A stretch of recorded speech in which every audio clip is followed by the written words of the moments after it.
Hello दोस्तों, आपके लिए एक नया वीडियो लेके आया हूँ जिसमें हम बात करेंगे कोविड-19 और हार्ट अटैक के बीच में क्या रिलेशन है। इसके बारे में हम पूरी जानकारी लेंगे। कोरोना वायरस एक इन्फेक्शन बीमारी थी। सबसे पहले ये वायरस वुहान चाइना में फैला। इसके बाद इसने धीरे धीरे रोज रूप ले लिया और इसने पूरी दुनिया पे कब्जा कर लिया।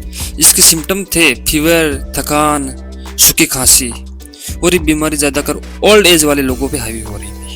अगर किसी को डायबिटीज, कैंसर एटसेट्रा कोई बीमारी थी तो वो बीमारी ज़्यादा खतरनाक होती जा रही थी कोरोना की वजह से। और इसका एक ही इलाज था, अपने फेस को कवर करके रखना। अगर कोई छींक ले रहा है या खांस रहा है, इससे इसके जो स्मॉल लिक्विड पार्टिकल्स होते हैं अपनी बॉडी से, वो अपने खांसने से और छींकने से फैल रहे थे। कोविड-19 को रोकने के लिए सबसे पहले एक इलाज था कि अपने आप को आइसोलेट करके रखना और अपने फेस को कवर करके रखना। आज तक दुनिया में कोविड-19 के टोटल केसेस हुए हैं 67 करोड़ 69 लाख 38,430, और जबकि कोविड-19 से डेथ हुई है 68 लाख 84,572। दुनिया में बढ़ते कोरोना को देखते हुए AstraZeneca company university of Oxford के साथ मिलकर AZD1222 वैक्सीन तैयार की, जो लो एंड मिडिल इनकम कंट्रीज को, जिसका नाम दिया गया था कोविशील्ड। और इंडिया में इसका मैन्युफैक्चर हुआ था SII serum institute of India. India में एक दूसरी वैक्सीन तैयार की गई ICMR के साथ मिलकर। ICMR क्या है? Indian council of medical research. दूसरी एक वैक्सीन BBV152, ये भारत में ICMR के साथ मिलके इसको तैयार किया गया था। ICMR है Indian council of medical research. 3 नवंबर 2021 को WHO ने इस वैक्सीन को ऑथोराइज कर दिया और इस वैक्सीन का एक्सपोर्ट हुआ था 13 कंट्रीज के अंदर। इस वैक्सीन को नाम दिया गया था। तीसरी वैक्सीन थी कार्बोवैक्स। ये डेवलप की गई है टेक्सास चिल्ड्रन हॉस्पिटल। कोविशील्ड 90% तक लाभदायक थी, जबकि कोवैक्सीन 78 से 80% तक काम कर रही थी। भारत में कोविशील्ड के सबसे ज्यादा डोज लगे।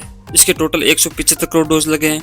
36 करोड़ डोज कोवैक्सीन के, 7.38 करोड़ कार्बोवैक्स के। वैक्सीनेशन होने के बाद लोगों में तुरंत बुखार, थकान वगैरह जैसी प्रतिक्रिया मिली। बट जब सब जगह वैक्सीनेशन होने के बाद एक अलग ही चीज उभर कर आई, वो है हार्ट अटैक, जो बहुत तेजी से बढ़ रहा है और साथ साथ ब्रेन में खून का जमना। हार्ट अटैक एक ऐसी प्रॉब्लम बन गई है कि ग्राउंड में खेल रहे बच्चों पे, जिम में एक्सरसाइज करते हुए लोगों पे, डांस करते हुए लोगों पे, ये अपने सब लोगों को अपना शिकार बना रहा है। हार्ट अटैक के कुछ एग्जाम्पल भी हैं। मिस यूनिवर्स सुष्मिता सेन को 47 एज पे आया था फरवरी 2023 में। तेलुगु एक्टर हरिकांत को जुलाई 2023 में आया था। Famous television actor Siddharth Shukla को आया था सितंबर 2021 में। साउथ इंडियन एक्टर पुनीत राजकुमार को आया था अक्टूबर 2021 में। 2023 में हर 7.5 मिनट में एक कॉल आया है हार्ट अटैक से रिलेटेड। कहानी शुरू होती है अप्रैल 2021 ब्रिटेन में। जेमी स्कॉट नाम के शख्स ने ये वैक्सीन लगवाई और इसके बाद उनकी हालत खराब हो गई।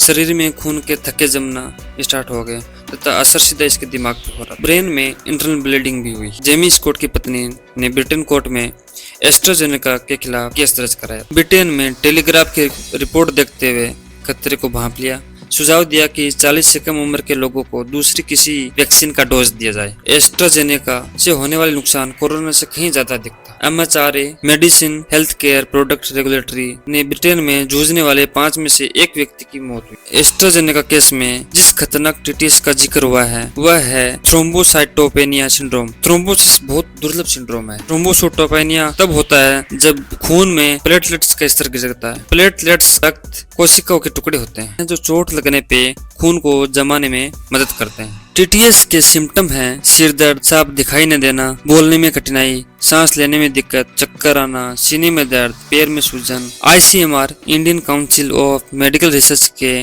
डॉक्टर रमन गंगा खेड़कर ने कहा है कि बहुत नगण्य लोगों को इस प्रॉब्लम को फेस करना पड़ेगा। एस्ट्राजेनेका ने बुधवार को ब्रिटेन के कोर्ट में एक्सेप्ट कर लिया है कि इनकी कोविशील्ड वैक्सीन से लोगों को हार्ट और TTS की प्रॉब्लम हो सकती है।